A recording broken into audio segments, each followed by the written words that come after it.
এবং আমাদের সবগুলো ফেডারেশন এবং ক্রীড়া সংস্থাগুলো তাদের কার্যক্রম শুরু করেছে।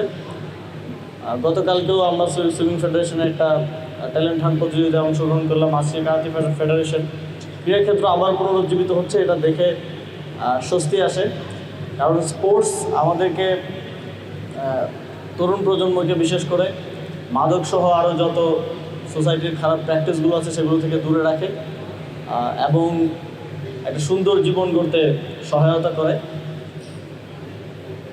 তবে একটা তৃতীয় বিশ্বের উন্নয়নশীল দেশ হিসেবে আমাদের মৌলিক চাহিদা থেকে শুরু করে অনেক প্রায়োরিটিস থাকার কারণে সরকার স্পোর্টস সেক্টরে যথেষ্ট পরিমাণ বাজেট কিংবা সহায়তা দিতে পারে না।